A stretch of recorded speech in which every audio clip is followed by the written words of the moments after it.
மக்களே, இது புவா டிவியின் இன்றைய சமையலில் என்ன பார்க்க போகிறோம்னா லெமன் ரைஸ் தான் பார்க்க போகிறோம்.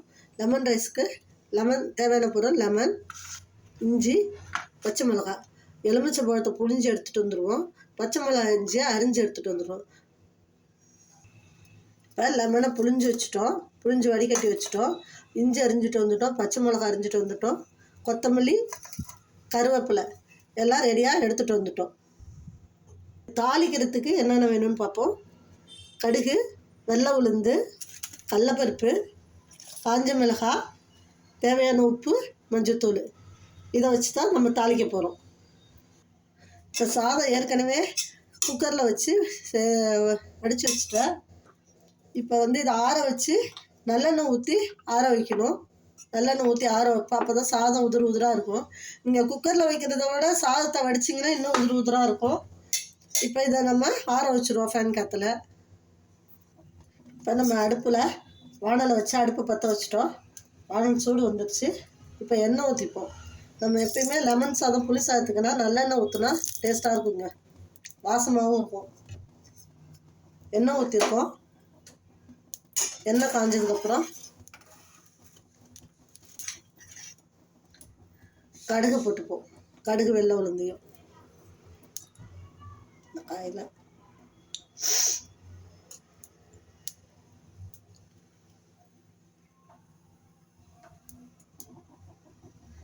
எண்ணெய் காஞ்சிச்சுங்க. கடுகு, வெள்ளை உளுந்தி போட்டுப்போம்.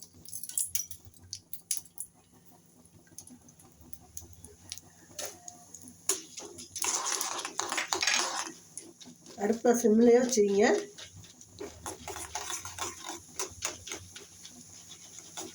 கடுகு வெடிச்சதுக்கப்புறம் கடலைப்பருப்பு போடலாங்க.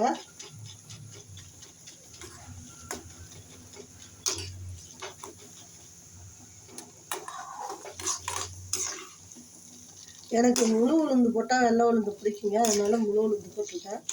நீங்கள் உடச்ச உளுந்து எந்த உளுந்து உங்களுக்கு பிடிச்சது எது எதுவும் போட்டுக்குவோம். அது மென்று சாப்பிட்றப்ப டேஸ்ட்டாக நல்லாயிருக்கும். அதுக்காக போட்டிருக்கேன் வெள்ளை உளுந்து. இது என்ன உளுந்து போடுறோங்கிறது நம்ம விருப்பம் தான்.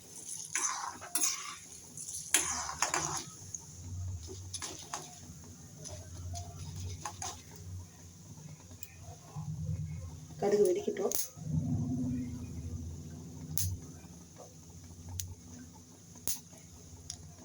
இப்போதான் வெடிக்குது.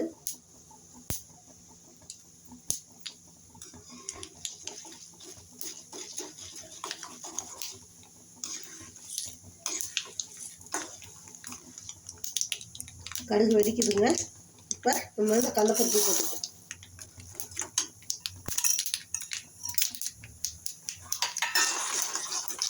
கடலைப்பருப்பு போட்டு அதை வெண்ணெய் சாப்பிட பிடிக்குன்னா நிறையா போட்டுருங்க, எல்லாத்தையும் கம்மியாக போட்டுருங்க.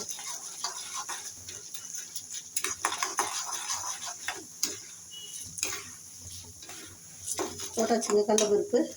இப்போ காஞ்ச மிளகாய் போட்டுப்போம். சாம்பார் இல்லாமல் வச்சுட்டேன்.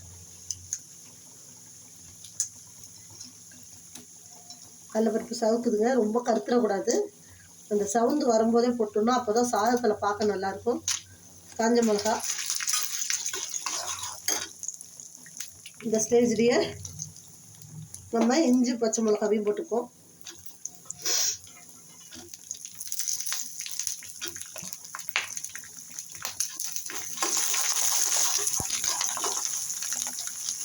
நம்ம கருவேப்பிலையை கூட போட்டுக்கலாம், கொத்தமல்லியை லாஸ்ட்டாக போடுவோம். இப்போ கொத்தமல்லி போட வேணும். போட்டு எடுத்துங்க.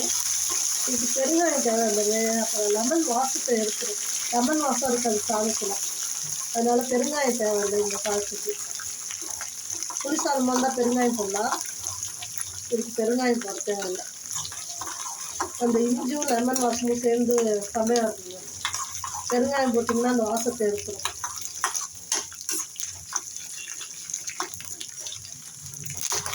அப்போ பெருங்காய வாசம் தான் தூக்கலாக தெரியும், லெமன் வாசம் தெரியாது. அதனால் பெருங்காயம் தேவையில்லை.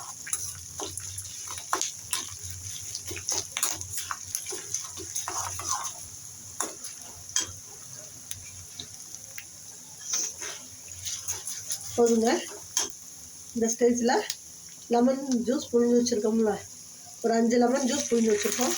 நம்ம கொஞ்சம் கூடவே புழிஞ்சு வச்சுக்கிட்டா கூட மீதி இருந்தால் எடுத்து வச்சுக்கலாம். இல்லாட்டி அப்புறம் சாதத்துக்கு பத்தலைன்னா டேஸ்ட் வராது. நம்ம இப்போ நம்ம தேவையான உப்பு எடுத்து வச்சுருக்கோம், மஞ்சத்தூள் எடுத்து வச்சுருக்கோம், அதையும் இதிலே போட்டுக்கலாம், கலக்கி விட்டுக்கலாம். இந்த ஸ்டேஜில் உப்பு இருக்கான்னு பார்த்துக்கணும். உப்பு பத்தலைன்னா போட்டுக்கணும். கொஞ்சம் கரிக்கிற மாதிரி இருந்தால் தாங்க சாதத்துக்கு போடும்போது கரெக்டாக இருக்கும்.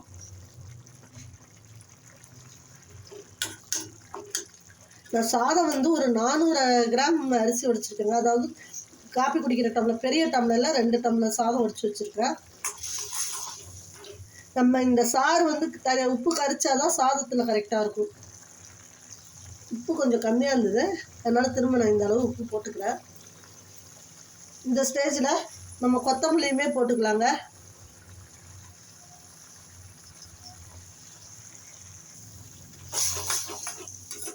இது நம்ம ரசம் மாதிரி தாங்க, கொதிச்சு வரும்போதே இது பண்ணிடணும். இது லைட்டாக கொதிக்கிட்டோம், கொத்தமல்லி என்ன போட்டிருக்கோம், அதனால் கொஞ்சம் கொதிக்கிட்டோம்.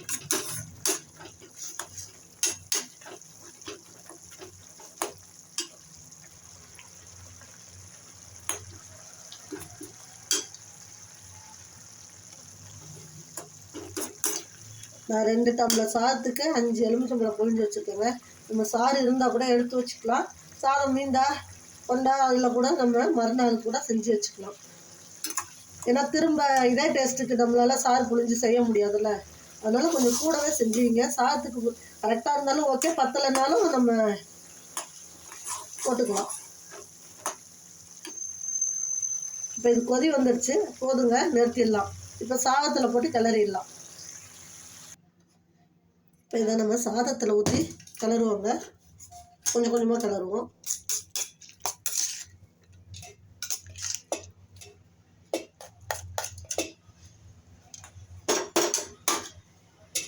கொஞ்சமாக ஊற்றி கிளறிங்க.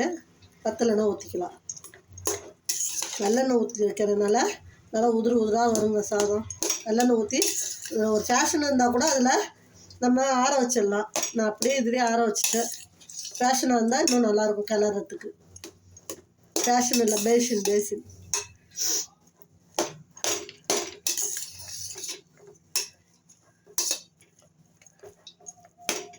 இதை கிளறி பார்த்துட்டு நம்ம தேவையானதை போட்டு கிளறிக்கலாங்க. நான் கொஞ்சம் லெமன் சாதம் புளிப்பாக தான் செய்வேன், அதனால் எனக்கு கரெக்டாக தான் இருக்கும்னு நினைக்கிறேன். ஏன்னா லெமனும் சின்ன சைஸ் லெமன் தான், ரொம்ப பெரிய சைஸ்னால் இல்லை. கிளறிட்டு வந்துடும். இப்போ இந்த சாதத்தை கொஞ்சம் வாயில் போட்டு பார்க்கணுங்க, உப்பு எல்லாம் சரியாக இருக்கணும்.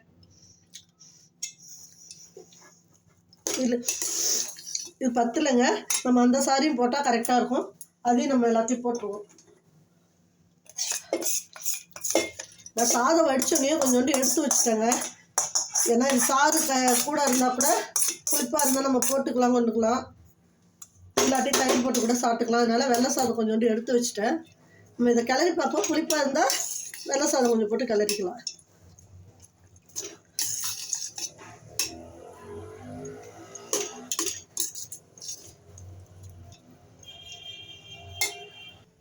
சாதத்தை கிளறியாச்சுங்க. கிளறிட்டு இது மாதிரி சாதத்தை அமுக்கி வச்சிடணும்.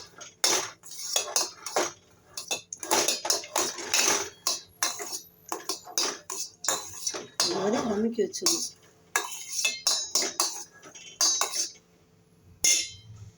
கொஞ்சம் மேலே நல்லெண்ணெய் ஊற்றி இந்த கரண்டி மேலே அப்படி ஊற்றுறீங்கன்னு வச்சுங்களேன்.